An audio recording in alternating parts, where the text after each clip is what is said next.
안녕하세요. 오늘도 사연살롱을 찾아주셔서 감사합니다. 늦은 나이에 결혼을 준비하는 40살 예비 신부예요. 드라마에 단골로 등장하는 대사가 있죠.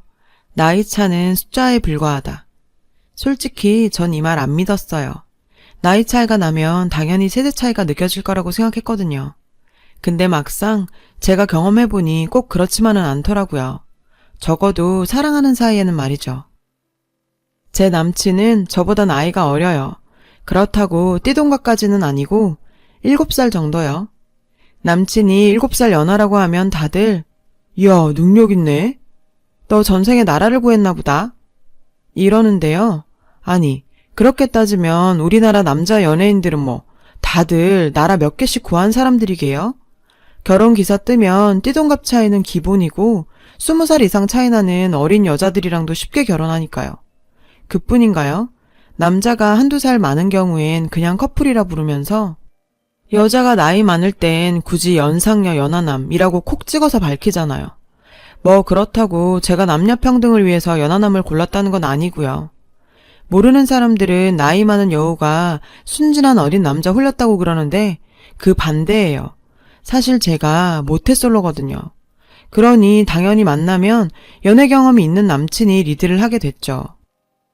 데이트 장소를 고르거나 만나서 할 것들, 그리고 소소한 이벤트까지 전부. 그래서일까요? 남친을 만나면서 한 번도 어리다는 생각을 해본 적이 없어요. 오히려 기대고 싶은 사람? 뭐 그런 느낌이었죠. 남친과 저는 화실에서 만났어요. 소묘 강사와 수강생으로요. 당시 전 같이 뭉쳐다니던 친구들이 모두 결혼한 상태라 낙동강 오리알 신세였어요. 주말이면 뻔질나게 울리던 휴대폰이 그렇게 잠잠할 수가 없는 거예요. 다들 살림하랴 애들 키우랴. 주말이라고 놀러 다닐 짬이 없었죠. 그래서 목마른 사슴이 우물을 찾듯이 혼자 놀거리를 찾아 나섰고 그러던 중에 회사 동료 추천으로 소묘를 배우게 됐죠. 남친은 독일 유학에서 돌아온 지 얼마 안 된 상태로 취업 준비를 하면서 선배 화실에서 취미반 소묘 수업을 맡게 된 거고요. 솔직히 남편에 대한 첫인상은 별로였어요. 아니, 별로라기보다는 내 남자가 될 일이 없다고 생각했기 때문에 관심이 없었다는 게 맞는 표현일 거예요. 그렇잖아요. 7살 차이인데. 전 석고소묘하면 영화나 드라마에 나오는 것처럼 이젤 앞에 고상하게 앉아서 아그리파 줄리앙, 비너스 같은 석고상을 그리는 걸로 알았어요. 근데 자, 지금부터 다들 연필을 들고 3절 켄트지 가득 가로 세로 두 방향 대각선으로 선을 긋습니다. 빽빽하게 채워주세요. 시작! 맙소사. 그놈의 얼어 죽을 선긋기만 주구장창시키지 뭐예요. 그것도 2주 내내. 저요 정말 팔 떨어지는 줄 알았어요. 그렇게 열심히 선을 긋는 사이 남친의 빛나는 외모에 홀려 화실로 몰려왔던 수강생들은 팔이 떨어져 나가는 고통과 함께 후두둑 떨어져 나갔어요. 그렇게 2주 만에 수강생은 반토막이 났죠. 그런데 이젠 그림 그리실 분들만 남은 거 맞죠? 그럼 오늘부터는 입체 도형으로 들어가겠습니다. 알고 보니 가짜 수강생들 떨궈내려고 죽어라 선긋기를 시켰던 거 있죠. 뭐 결과적으로는 덕분에 소묘하는 데 도움이 되긴 했지만 말이에요. 남친은 수업 때마다 노래를 틀어줬어요. 낡은 더블데크에 카세트 테이프로 말이죠. 퀸부터 오아시스, 너바나, 블러 등등 딱 제 취향의 곡들이었죠. 음악 취향이 비슷해서인지 이 남자한테 점점 관심이 생기더라고요. 그건 남친도 마찬가지였던 것 같아요. 우린 수업이 끝나고도 좋아하는 음악 얘기며 영화 얘기를 나눴어요. 남친이 유학생활을 했던 퀼른 지역 얘기도요.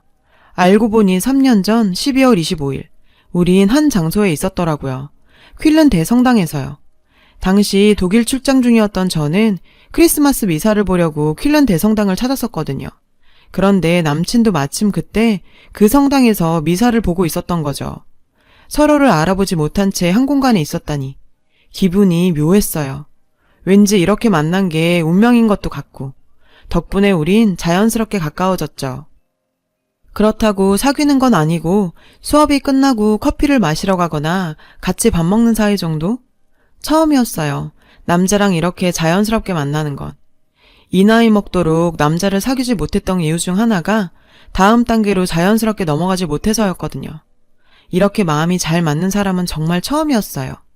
그래서 더욱 놓치기 싫다는 생각이 들 정도로 많이 아쉬웠죠. 아, 내가 몇 년만 늦게 태어났다면 좋았을걸 하면서 말이죠. 참 희한하죠. 남친을 향한 마음이 커질수록 석고상을 그릴 때마다 석고상이 남친 얼굴로 그려지는 거예요. 다행히 제 실력이 형편없어서 다른 수강생들은 눈치를 못 챘지만. 그러던 어느 날 수업 시간보다 일찍 화실에 도착한 저는 이젤 앞에 앉아 그림을 그리는 남친을 보게 됐어요. 연필이 종이에 다 사각거리는 그 소리가 어찌나 좋던지. 연필 선 소리가 날 때마다 켄트지의 낯익은 얼굴이 선명하게 떠오르더군요. 저였어요. 남친은 제 인기척을 느끼곤 절 보더니 에이, 들켰네. 몰래 그려주려고 했는데. 저 오늘이 마지막 수업이에요. 네? 아니, 왜요? 순간 가슴이 철렁했어요.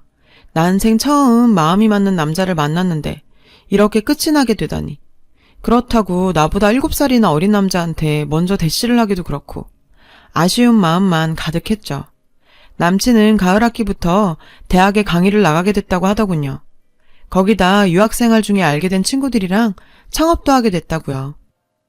사실 처음엔 한 달 정도 수업하기로 하고 나온 건데 3개월이나 하게 됐네요. 수정씨 때문에. 뭐? 나 때문이라고? 남친의 말에 제 심장이 요동치기 시작했죠. 몰랐어요? 나 수정씨 좋아하는데. 수정씨는요? 저 어때요? 할렐루야. 제 마음속에선 폭죽이 팡팡 터지면서 저를 닮은 미니미들이 쌍수를 흔들며 좋아요를 외치고 있었죠. 하지만 그 말을 목구멍 밖으로 쉽게 내뱉지는 못했어요. 아무래도 나이 차이가 걸리더라고요. 그래서 우물쭈물 거리는데 밖에서 수강생들 오는 소리가 들리더라고요. 순간 심장이 미친 듯이 뛰기 시작했죠. 이렇게 내 첫사랑을 놓치고 말 것인가. 갈등이 됐어요. 그런데 불현듯 어쩌면 이게 이번 생의 첫사랑이자 마지막 사랑이 될지도 모른다는 생각이 드는 거예요. 그래서 나도 모르게 좋아요 라고 대답했죠. 말이 끝나자마자 수강생들이 안으로 들어왔어요.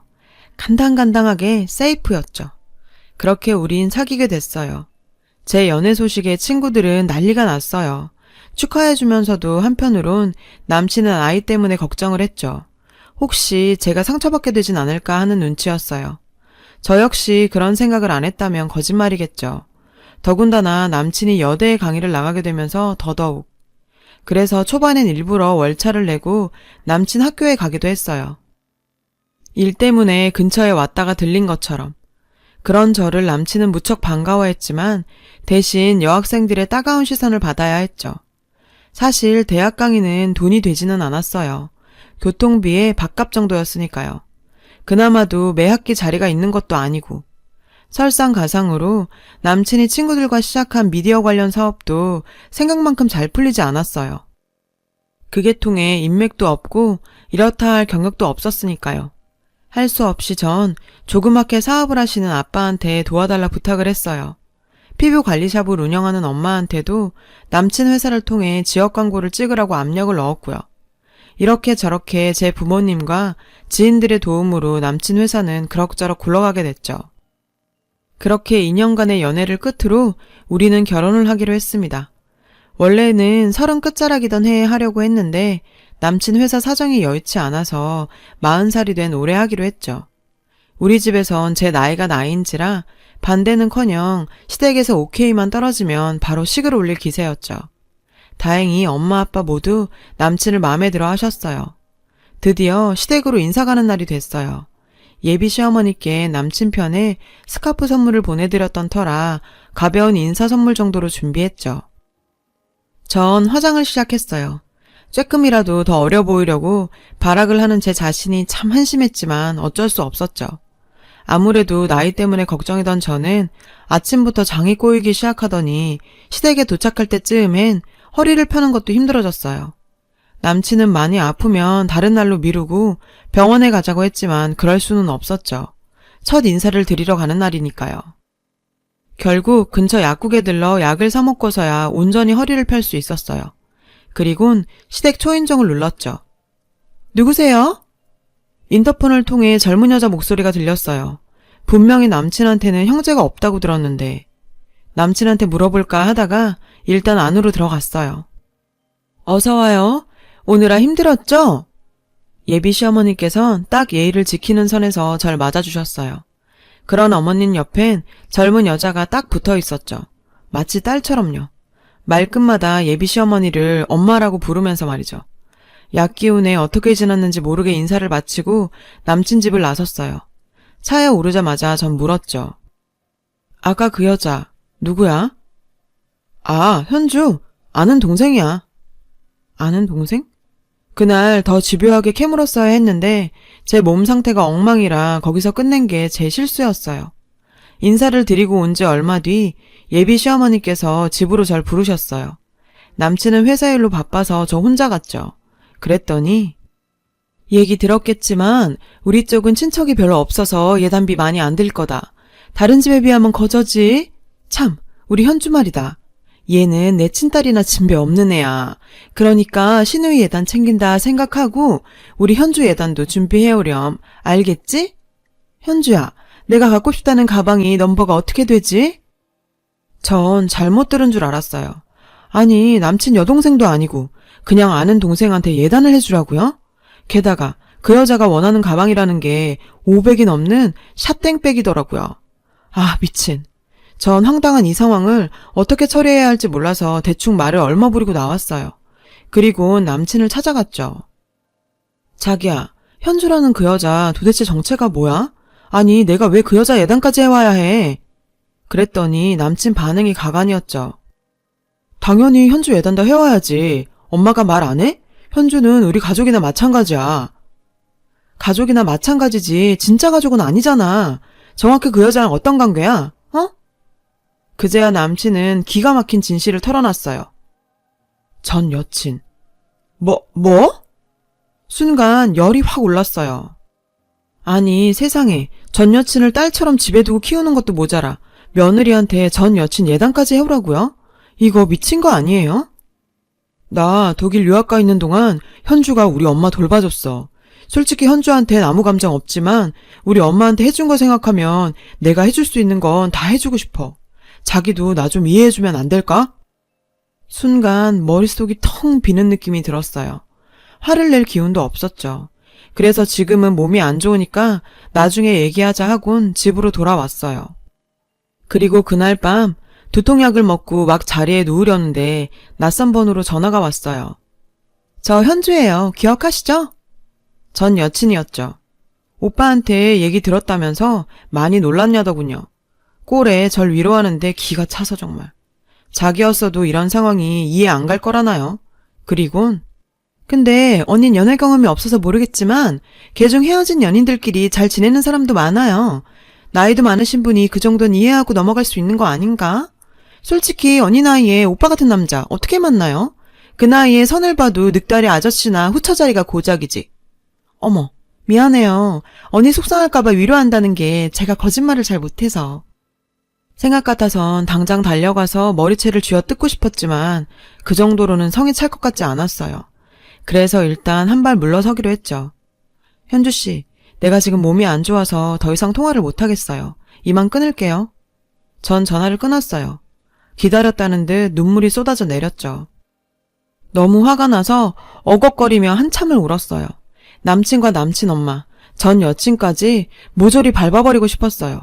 도저히 이렇게는 안 되겠다 싶었죠. 그렇게 울다 지쳐서 전 잠이 들었어요. 그리고 다음날 친구를 통해 뒷조사를 해주는 업체를 소개받았죠. 업체에 현주라는 여자에 대해 조사를 의뢰했습니다. 그리고 일주일 뒤 남친과 전 시댁으로 불려갔어요. 예비 시어머니의 호출이 있었거든요. 절 보자마자 어머님은 넌 관리 안 하니? 안 그래도 나이도 많은 애가 피부가 그게 뭐야? 나 봐라. 너희 엄마 샵에 가서 매주 관리받았더니 팽팽한 거. 사람들이 보면 네가 내 언닌 줄 알겠다 얘. 그러게요. 언니 관리 좀 하세요. 그러다 오빠 바람나면 어쩌려고. 아주 둘은 쌍으로 꼴값을 떨더군요. 잠시 뒤에 있을 결전을 위해 전 말을 아꼈죠. 참, 오늘 부른 건 다름이 아니고 집 문제 때문인데 너희 한 몇 년 들어와 살아야겠다. 결혼하면 시집 가풍도 익혀야 하니 그게 맞을 것 같아서 말이다. 그 말에 남친은 펄쩍 뛰었죠. 엄마, 그게 무슨 소리야. 전셋집 해주기로 했잖아. 그리고 여기 들어와 살면 현주는. 현주가 왜? 현주도 같이 사는 거지. 얘 아가, 내가 말했지? 우리 현주는 내 딸이나 진배 없다고. 그러니 시누이다 생각하고 잘 지내렴. 얘가 싹싹하고 성격이 좋아서 금방 친해질 거다. 아주 보자 하니 끝도 없더군요. 친해져요? 왜요? 저 여자가 뭐라고 내가 친해져야 되는데요? 뭐? 저 여자? 너 그게 무슨 말이냐? 시누이한테. 그리고 왜라니? 너 지금까지 내 얘기 못 들었니? 얘는 내 딸이나. 아, 지겨워. 딸이나 진배 없다고요. 그래서 뭐요? 진배 없는 거지 진짜 딸은 아니잖아요. 그리고 세상에 어떤 딸이 지 엄마 집에서 도둑질을 해요. 자기가 아끼던 카메라도 잊어버렸다고 했지? 그거 저 여자 짓이야. 언니, 그게 무슨 소리예요? 언니가 봤어요? 내가 그랬다는 증거 있냐고요? 증거? 너랑 동거 중인 남자가 다 불었어. 네가 그 남자 카드 긁고 갚을 돈 없다고 대신 갖다 줬다며. 그뿐이니? 너 어머님한테 돈도 빌렸지? 미국에 있는 아빠 수술해야 하는데 보험 처리가 늦어져서 그렇다고 7천 빌려갔잖아. 아니, 그걸 네가 어떻게 하니? 설마 그거 거짓말이니? 그런 거야? 얘 현주야, 너 말 좀 해봐. 말해 뭐예요. 그 돈도 동거남 시켜서 사채업자들한테 다 들어갔다는데 그뿐인가요? 어머님 폐물들 그것도 이미 다 털어서 다 팔았대요. 근데 뭐요? 딸이나 진배 없어요? 웃겨 정말. 제 말에 전 여친의 얼굴이 하얗게 질렸어요. 예비시모는 득달같이 달려들어 전 여친의 머리채를 잡았죠. 어머님, 저 얘기 아직 안 끝났는데요. 일단 저랑 먼저 얘기 끝내시고 나서 그쪽이랑 용무 보세요. 그동안 저희 엄마 샵에서 화장품이랑 외상 걸고 피부 관리 받으신 거요. 도합 470만 원 나왔더라고요. 요거 이번 달까지 정리해주세요. 안 그러시면 소송 갑니다.